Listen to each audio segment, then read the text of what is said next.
Hey, what's up guys? Welcome to part 4. This is the final part of all the cards in Abyss Rising. Next up, we're talking about Madolche Ticket. It's Tiramisu again. This is it would be one of the best cards. I would say one of the best cards in Madolche. Yeah, definitely. Like this, the Field Spell, and probably Tiramisu are the three top cards in that deck. So this is a continuous. It's almost like a black whirlwind, but you could better. Yeah, it's so much better.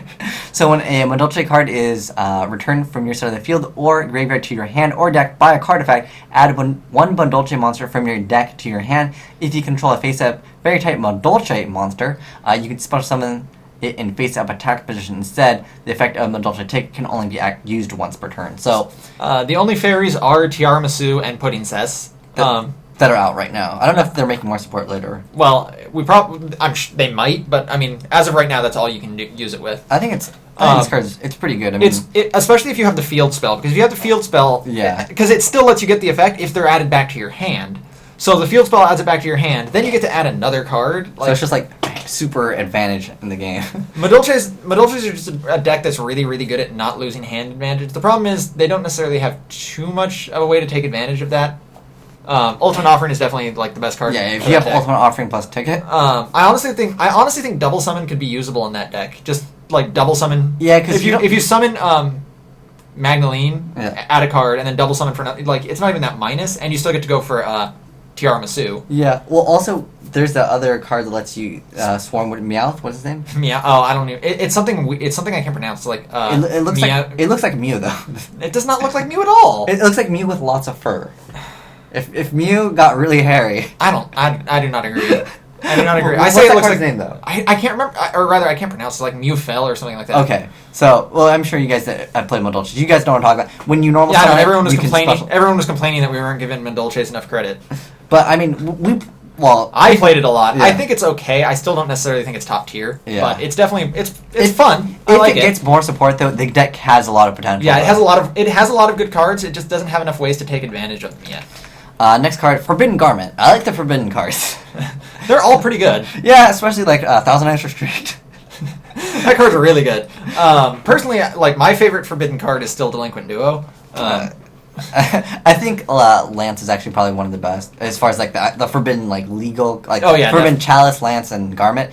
This is target one face-up monster in the field until the end phase. It loses 600 attack but cannot be targeted or destroyed by card effects. So the only thing that like I feel like Lance is overall more solid card because it's still it's still going to stop the spell and traps that target you, and they're also going to hit things that don't target you. Yeah, but what I like about Forbidden Garment, though, is if you attack into a Snowman Eater, you can, like, chain this, and then, like, Snowman Eater can't destroy your monster. I should point out, you can also chain this to, like, Scrap Dragon's effect, and they still have to destroy their own monster. If you activate it on Resolution rather than Target.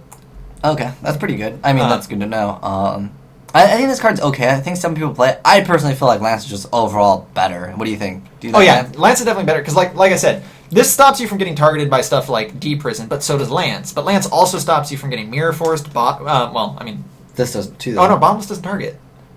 No, this is destroyed by card effect, so if it doesn't destroy... right. So... Oh, yeah, I forgot. It doesn't have to be targeted and destroyed. It's just destroyed. I feel like Lance is just better. I don't know. Do you feel the same way, or...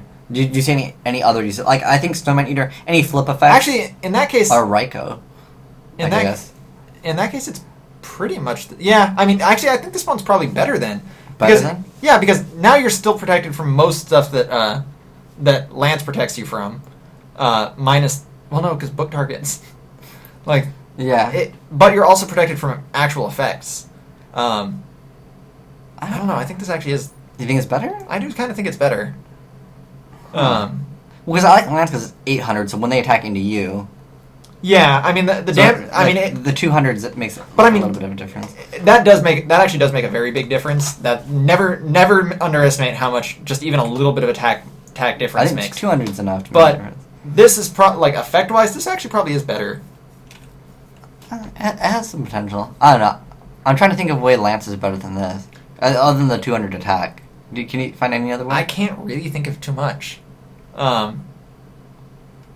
Well, maybe if we think about it, we'll mention it later in the video. Yeah, I know. But there's probably something that doesn't target but also doesn't destroy that like is really strong, and we're just forgetting about it. All right. So next up, last moment tuning. So you target one face up level 3 monster you control. Special summon one monster from your hand or graveyard with the same name as a target, but its effect is negated during the end phase destroy. So XYZs. What is that? Why is this last moment? Yeah, that's what I was thinking too. Is that Gen X controller? Yeah. But why is this called last minute tuning? It has nothing. And you don't tune, like you can't synchro. Because it's the same. It thing. has to be the exact same monster. If it's a tuner, you can't synchro with it. If it's not a tuner, you can't synchro. It should be last moment XYZ. I know. Last moment exceeding. What do you think of that card? Sorry. I think it's okay, but like no, not really. I think it's okay, maybe in like for XYZ. Was it exactly level 3 or was it? It's just the same monster. Oh, is it any monster? Let's go back. Yes, he faced up level 3 monster. Yeah. So like. I'm trying to. I mean, it's. I don't see being like I mean, Call of the Hunt is at 3. Come on. I know. Like even though Call is technically slower, you don't have like all these restrictions. I wonder if there's like some kind of combo with it. No, well. Well, if you guys know a combo, let us know. I mean, maybe if you already have a monster on the field, like if you already have a tuner, or if you already if you don't have a tuner and you want to special summon multiple tuners, I mean, you could probably. But it has to be the same name. I know that's the. Only and thing. Also, it loses its effect. Call of the Hunt is better. Like I know it's slower, but I just feel it's better. Call of the Hunt is slower. Plus, you have to have the monster in the grave. That's the thing. But I guess you can get a lot more than just level 3s. Anyway, on to mental corruption. So you discard one monster to target one monster your opponent controls with the same level as a discarded monster to get control of it during the end phase. Oh, that's actually until the end phase. Oh, well, that's not too bad. I mean, it's basically like an instant drag effect. Yeah, and then you're probably XYZ with it. XYZ or Synchro or something. So, I mean, in mirror match, this could be potentially a good card. Well, I mean, let's be honest. Basically, every deck runs level 4s pretty... Yeah. Except for me. Inzectors are all about, like, 3s. My one level 4 is Debris Dragon. But, I mean, I guess in mirror match, this card could see some play, but I don't really see... Oh! Do you see people main decking it? Dude, discard water monsters, still get their effects? Huh? No. This is... Water monsters get their effect when they're discarded by a water monster. Oh, that's right. So... Oh, no, it's cool. I'll play Fabled again. Okay, the Modest Sentry. Review your hand, choose one card from it, and then shuffle it into the deck. So I guess it's if you want to go minus. If you want to show your hand and go minus. Yeah, why don't you just play Magical Mallet? You don't have to show your hand at that point. And you still get to draw a card with this. If you guys know how to combo, because there's always these cards that have these awful effects, but have a way. No. There's plenty of cards that have awful effects and then can't do anything with them. Hold on. Actually, well, because Mystical Rough Panel. Do you remember that card? It's a secret rare. It makes it so when a card effect affects one player, like Duality or something, you can reverse it. So basically, you get to see your opponent's hand, and then basically trap dust shoot it. Wow. That's a 2-card combo, though. I know, but still you get to see their hand and discard something out of it. It's pretty good. And now it was like, it's cool, they can't activate Duality, because then you'd get the effect. Yeah, that's Mystical Rough Panel. There's also Cold Feet, which is a reverse Cold Wave, but you'd have to Wrath Panel that. I know. Anyways, this is a trap card, Battle Break. So when an opponent monster declares an attack, your opponent can reveal one monster from their hand to negate this card's effect. Otherwise, destroy the attacking monster. And if you do, end the battle phase. So it's like a really bad Sekaretsu armor, but I guess you get to end the battle phase. If they don't reveal anything. But they can reveal one monster. They don't even have to discard. It's just reveal. Like that's not even like. No. It's good, dude. It absolutely wrecks nothing, actually. No, there's nothing it wrecks. I don't think it's card. I mean, I would rather play Sakaretsu on. If Dark World set everything so that they can activate Drag Down, then they have no more monsters after that. I guess that's true. That's the only time I could see that. But then they draw one card after Drag Down. And if they draw a monster, it's not good. I just don't see it working. Yeah, this card probably won't see any play. Bubblebringer, is it Bubbleman? No. Because there's a whole bunch of support for Bubbleman. Not really. Yeah, there's Bubble Shuffle, there's there's just a bunch of support for E-Heroes. That's the thing. There's 2 cards that work for the Bubbleman. I know, but there's cards that work specifically for Burstinatrix, and she's a normal monster. I didn't know that. There's actually a lot of cards for Dark Magician too. Oh yeah, there's a huge amount of support for Dark Magician. And also Blue Eyes. But anyways, that's not the point. The point is Bubblebringer. It's a continuous trap card, so level 4 or higher monsters cannot attack directly. It's okay, but everyone goes for exceeds. Now, why not just run Gravity Bind? During your turn, you can send this face-up card from the field to the graveyard to target 2 level 3 or lower water monsters with the same name in your graveyard, supposed to those targets, but their effects are negated. Oh, so it's more exceed support, I guess I would say. That's not too bad. It's actually pretty decent. Just like a quick double special summon. And well, I mean, and you get to block attacks sometimes too. Yeah, that's not too bad. That's actually pretty. At first, I was like, Gravity Bind way better, but I mean, you do have to have 2 of the exact same card named in there. But if you do Diva for Diva or something. Yeah, then you can. But the thing, what I like about this is like it has like the ability to like block attacks. Then next turn you can go for a huge play. Yeah, I think this card it's not that bad. I mean, it negates their effects, but who cares? You're probably gonna exceed anyways. Heroic Gift. So if your opponent's life points are 2,000 or less, your opponent life points become 8,000. Then draw 2 cards. You can only activate one of these per turn. So they were like, no, we can't let them get more. So how do you get them to 8,000? Reduce them back to 2,000. And actually, like at that point, you probably should have won the game. if you have the ability to deal 12,000 damage in one turn, so you can activate more of these after activating it once, you should have won. Like you should have just gone for the win. I don't understand this card. Do you see a point in this? Is there a combo with this to make their is there something that makes their life points really low for one turn? Because I know that there's what is that card called? Where it's Aegis of Gaia.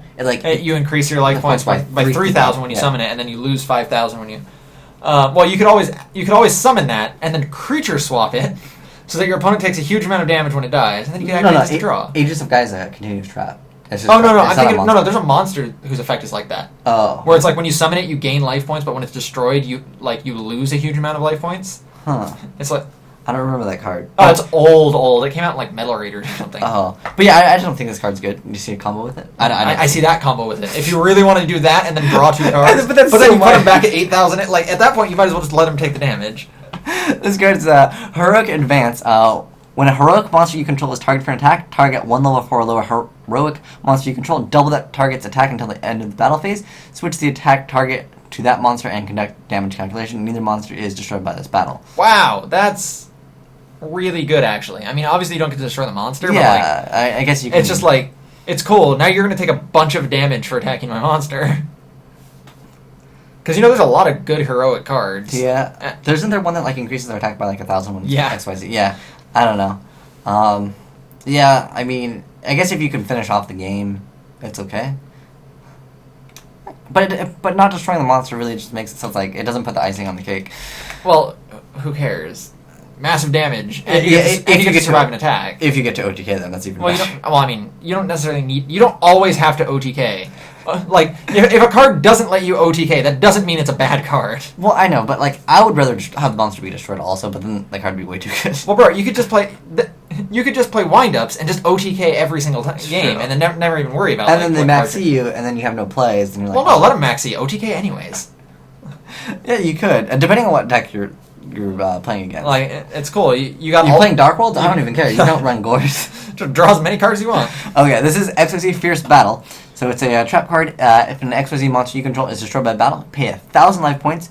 Both players reveal one XYZ monster from their extra deck with a rank lower than or equal to the rank of the destroyed monster, and the player who revealed the monster with the lowest attack takes damage equal to the difference between the attack of the revealed monsters. If your opponent does not reveal an XYZ monster, they take damage equal to your revealed monster's attack. You just always reveal Acid Golem.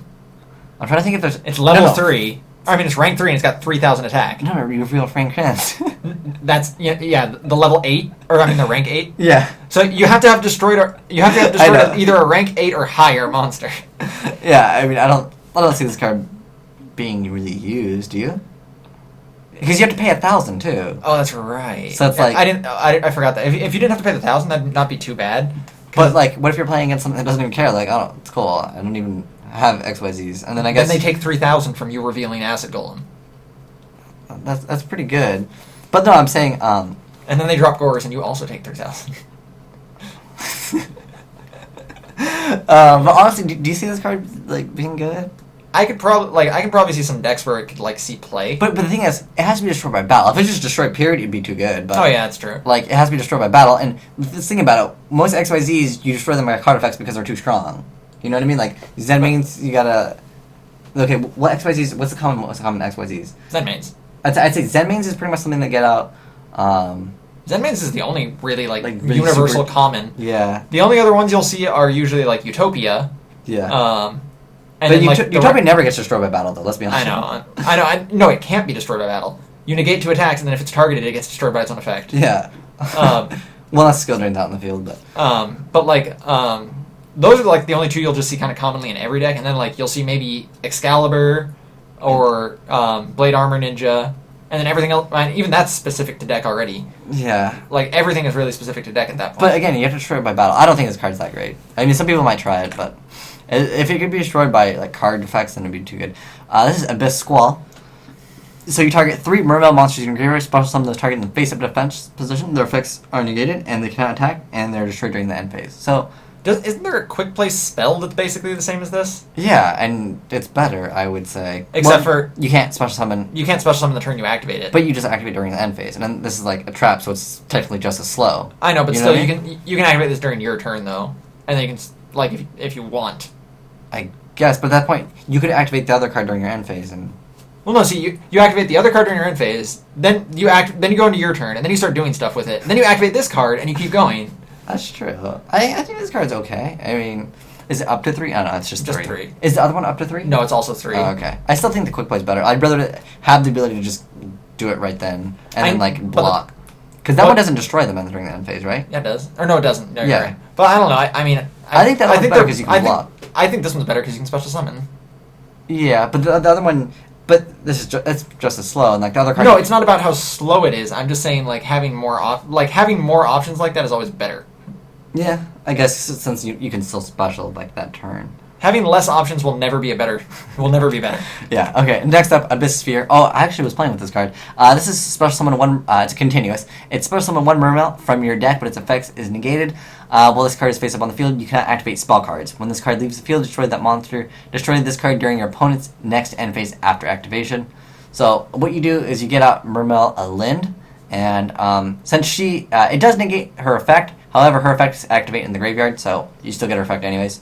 And it's just if it's like destroyed, right? It's in the graveyard. And then like if they destroy Mermail the Lind, you still get your effect. And then if Abyss Sphere destroys Lind, then you get your effect anyway. So it's pretty good. And this is the card I like to add when you go for Meglo Abyss, and you get to add 1 Abyss card. You just add that one. Abyssstrom. So send Umi, you control to the graveyard. Send all spell and trap cards on the field to the graveyard. I mean, it's not destroy. Yeah, that gets around Starlight Road. That's pretty good. That is pretty good. But it's still a 2 card. Is there a way to like recycle Umi? Like I don't probably. There's a lot of Umi support. Let's be honest. But I think this card it might see some play. I can see it because it's like surprise and phase. Like just being able to hit like everything and then they can't respond to it. Well, I mean they can only respond to it with like Solemn. That's it. Or like Dark Briar. But yeah, I mean, Dark Briar. But yeah, I like it how it's sent because like it's definitely better than destroying. Next card, Modultri Happy Festa. I've only successfully gotten this card off once. Special summon any number of Modultri monsters from your hand during the end phase. All monsters that were special summoned by this effect are shuffled into the decks. So, I still think this card can be really, really good because if you have the field spell on the field after you activate this card, all of the monsters that would be sent back to your deck all go back to your hand. Yeah, so you can go, okay, overextend, okay, you drop Gores, okay, it's cold, they're all back in my hand. And you still have options to XYZ. Yeah, or you can XYZ. I think this card's pretty good. I probably should drop it down to like 1 or something. I think 1 would be okay, depending on like how. I mean, because 1 technically it is kind of easy to get a bunch of Modultri cards in your hand because if you have the field spell, they're just going to keep going back. Yeah. But it is kind of a slow card still. But I do think it's really just being able to special summon 5. Like let's be honest. But like if it was a spell, it'd be way too good. Oh no, that'd be broken. That'd be like rekindling at that point. And like Lord knows we can't have a card like that. Next card up, Memory of a Friend. I was gonna say Fiend. Is this another Gigagigo plus? Oh, it is. Yeah. Who's this? That's Freed the Mattress General. Yeah. And then who's the other one holding Gigagigo? I don't know. I've never seen that card. I don't think I've seen that one. No, wait. No, that's also Freed. The card is depicting his memory. Oh, okay. Because that's him fighting Gagagio when he became evil. Oh, okay. So anyways, now that we're done with the story. I know, right? When an opponent's monster declares an attack, take damage equal to the monster's attack and banish the monster. During the end phase of your opponent's next turn, special summon the monster banished by this effect to your side. I think, oh. Wow, that's pretty good. So like it's cool. Let me just like take your monster. That's really not bad. But it's during the end phase of your opponent's next turn. If it was during your next turn, that'd be too good. That'd be really, really good. But like, I still think it's pretty good though. Especially if you hit like a Grapha or something, because then they lose their ability to get that Grapha back, and eventually you get it. Yeah, and it banishes it, so it's not like it'll go to the graveyard, so they can like gates it or something before that you would get the card. I think this card has some potential. I mean, the one bad thing is obviously taking the damage. That's fine. Well, let's be honest. If you didn't have to take the damage, that'd way be too good. Way broken. Because like banned already. It stays on your side of the field forever, right? Yeah. Yeah, because then it'd be like just way better than you. I think this card it has some potential. Let me know if you guys know any combos with this, because I mean, like that's not really so much of a combo thing as it's just like it's a good option kind of thing. Like you just take no. monster. Because think of this: like you can lava golem. It's cool. I take 3,000. It's cool. I get lava golem back. But do you really want lava golem back? Like if you're playing lava golem, because then you take 1,000. Yeah. If you're playing lava golem at that point, you might as well. Well, no, but against Dino Rabbit, making lava golem was like kind of key before. Well, volcanic queen's usually better because you can just like sack the one. But I'm just trying to think of a way you can combo with this card. Like it really feels like it has potential. What are grinder golems? It's like it's if you take 3,000. I think if you take 3,000 direct or something. No. Grinder golem. I think you special summon. You special summon it by you special summon it by sacking still. But like I know what's the rest of its effect. You get like tokens or something. I think grinder golem would probably be a pretty good combo with this one. I don't know. I think this card's. I think this card's really decent. Like I do too. It probably will see some play. Magic Deflector. So this turn negate the effects of equip, field, continuous, and quick play spell cards. Wow, that's really good. That's a cool UMSC. That's a cool chain. No, that shuts down Dark Worlds. It shuts down everything. Well, they can still Grapha, right? How? How are they gonna discard Grapha? If they go, no one really plays Transarch. Transarch is their only option at that point. That That's absolutely shuts down. But it doesn't destroy. I wish it destroyed one of them. That'd be kind of ridiculous. It's like, oh, it's cool. I'm just gonna start negate. I mean, dude, it's a magic jammer that actually hits everything for the turn, and you don't have to pay any cost. Clearly, that card wouldn't be broken. No, I think that card's really good. It's decent. I think it's decent. Do you think it'll see play in the main deck? I don't know. Maybe. I don't think so, though. To be honest. Let's be honest. There's not a single deck that doesn't want to lose their spells for a turn. Again, except maybe like my plant deck because I only run 10. But no, it doesn't negate normal though. It's just equip, field, continuous, and quick play. Oh, that's true. I thought it was all spells. Oh no, that'd be way too good. That'd be like never mind then. The next like mini cold wave thing. That's not even good. Yeah, I mean, like I said, I feel like if it could destroy at least one, yeah, like it'd be like mediocre. Because it negates them, and then like it's like why not just play like I'd say Trapstone if you're really afraid of like anything. You know what I mean? Like Trapstone in case you're afraid of those spell cards. Those quick plays like Book of Moon and stuff like that. Like I don't see potential in it. Magic Powder Induced Explosion. Power. Oh, that's power. Okay. Can't even read. You can't. If a face-up spell card in your opponent's spell and trap card zone is sent to the graveyard, target one face-up monster in the field, destroy that target. Huh. So I'm trying to think of what sends like. Well, no, Inzectors. Oh, I know. Those kind of face-up spells. Oh wow, actually they do. But like, and you can chain it to them sending it. And it's like, oh, it's cool. But the thing is, like, Inzectors kind of already got hit too much. I know, but this is even better. It's like, oh, it's cool. You actually got Dragonfly and Hornet out? It's cool. You activate Hornet's effect? It's cool. I'm just going to destroy Dragonfly now. And Dragonfly was so good its effect, though. It doesn't negate the effect. It just target one face a month field. I don't think it'll see too much, but do you see any other uses for it? Getting rid of Dragonfly is really, really, really good. Yeah, but no one's really... Okay, there's a lot of people trying Inzectors, but let's be honest. How many actually win? Unless they open up Dragonfly and like Hornet, then I guess, or they get it relatively quick. Cashback. This is when your opponent pays life points to activate a spell, trap, or affect monster's effect. Negate the activation. If you do, shuffle it into the deck. Oh, you actually done Dragon? That's cool. I'll put it back. You activate Solemn Judgment. It's cool. You paid 4,000 life points and it goes back to the deck. But Solemn Judgment isn't dead. I'd say it's better against Solemn Warning because like if they pay too much life and they're at low life, you win. Oh, I know, but I mean making them lose 4,000 life points for nothing. What else makes you pay? That's meta. Everyone's running the Solemns, though. Let's be honest. Yeah. Okay. There's the 3 Solemns, maybe Judgment Dragon. What else pays? There's not too. There's Ultimate Offering. That's true. And again, if you're playing a deck that's playing Ultimate Offering and but you lose your Ultimate Offering, does that even work on Ultimate Offering? Because you can't Solemn Warning Ultimate Offering. Well, that's because this is what this does says negate the activation, and if it's already face up. I don't know. I really don't think this card will see any play though. Oh, I'll play it then. Screw you. I'll just hit Solemns with it. Yeah, but what? Okay, 7 tools negates it. So does this. this puts it back into the, like, I wouldn't want to hit a Solemn Judgment. I want to hit, like, Warning. It's okay. I'd want to hit Solemn Judgment. What is wrong with hitting 4,000 life points? But that's 3 cards in their deck. So what? Okay. I don't know. I mean, at that point, you could just roll an MSD and hit MSD. I don't know. Yeah, but then no, wait, actually, okay, think about this. Why not Bait Doll? Bait Doll does... You know what Bait Doll is, right? Bait Doll doesn't force the activation of Solemn Judgment. It'll make it activate, and then it'll negate Bait Doll. You know what Bait Doll does, right? Yes, I know what Bait Doll does. Okay. No, Bait Doll does not force its activation. Isn't that not... What does Bait Doll do? God, I don't remember. Okay, we'll check it out after. Yeah. Anyways. I had this long conversation when Bait Doll came out. Okay, Unification of the country. During each standby phase, the turn player targets one face-up monster they control. Send all face-up monsters they control with a different level than the target to the graveyard. Interesting. It's one of those, like, goes and match rival warlords. I think that those cards are just better. That card actually would probably be pretty good in, like, Heroes. It looks like a samurai card. Because, 1, XYZ monsters are unaffected by that. 2, all of their normal summons are level 4. 3, if you're going for a Miracle Fusion, obviously what you're going to get is 8, and it's probably going to be the only card on the field. But this is saying during each standby phase, so you can still, like, OTK someone and be like, it's cool. You know what I mean? Whereas goes and match, like, that stops it, like, forever. Or yeah, I know, but I'm saying, like, I could see it being played like that. Although, again, a lot of decks nowadays, it's all just like the same level monsters. And overlays. I know. Last card in the set that we're going to go over is Retaliation. You made an entire video about this. Yeah, I thought to go over it again.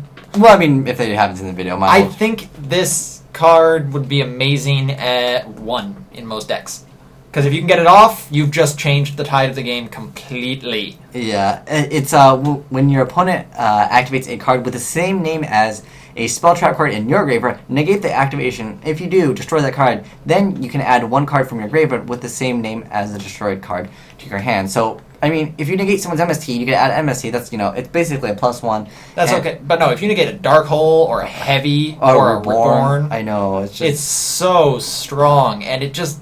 Especially if you hit a heavier, a Dark Hole or a Reborn. Yeah. That is so ridiculous. You've negated their power card, and then you get that power card back. And that means you've already used it once too. So getting to use it twice, that's just really, really, really good. And honestly, I could see this as a really good side deck card too, especially for mirror matches. Oh, mirror matches with this card would be so good. Like, Dark Holes, you activate gates? Oh, no, that's cool. Let me negate your gates. Let me add another gates that I already use. Because you could just go gates. Okay, it's cool. Activate my gates. Okay, activate another gates. I know. And at that point, I don't know. Even that, if they activated gates over your gates at any point, you'll have a gates in the grave. Yeah. And also, you negate the activation of that too, so you would still get your actual gates.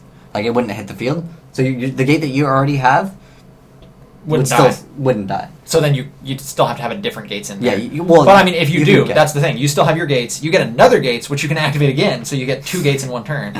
Like, yeah, this card's pretty good. I'd say mirror match. I'm trying to think of... I honestly think you could probably main deck 1 of these in most decks. Well, the thing is, remember, Insectors count as spells, so could you use that? When they're equipped? Maybe. I don't think so, because you don't activate the equip spell. You activate the effect of another monster to equip that onto you. Because Hornet is sending itself to the grave as a spell. Yeah, I don't know. You can probably negate that. But then it's cool they still get the Dragonfly effect, and then you have to have a Hornet in your graveyard. You have to be doing an Insector mirror match, and you have to have you have to have a Hornet in the grave. Yeah.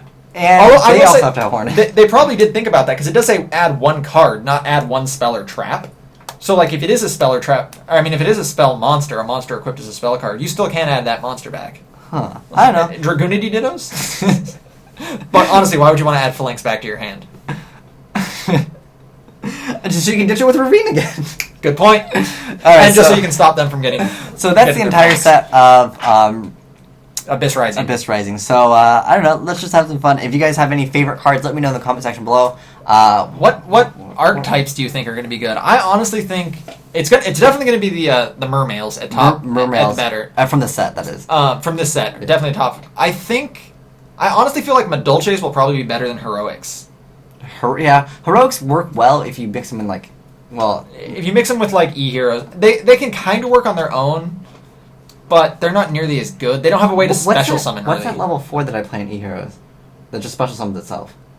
Thrasher. Yeah. That's Photon Thrasher. No, Photons were last set, though, right? Yes. Okay. But Wait, like, can photons work with heroics? I think they could, right? Because you special summon a Thrasher and then you just normal summon a heroic and then you overlay because they're both warriors. But that's still like if they torrential after that, it's -1. Oh, well, I know, but that's the same in any deck where if you normal and then or if you special and then normal and then torrential, it's always going to be -1. No, except for Madolches. No.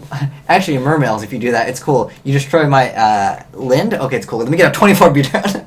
It's cool. I think Mermails are probably the best. I like Lind. That's probably one of my favorite cards. It'll probably come out as common. I hope it comes out as secret though. It's cool. Like, Tiaramasu is my favorite card in this entire set.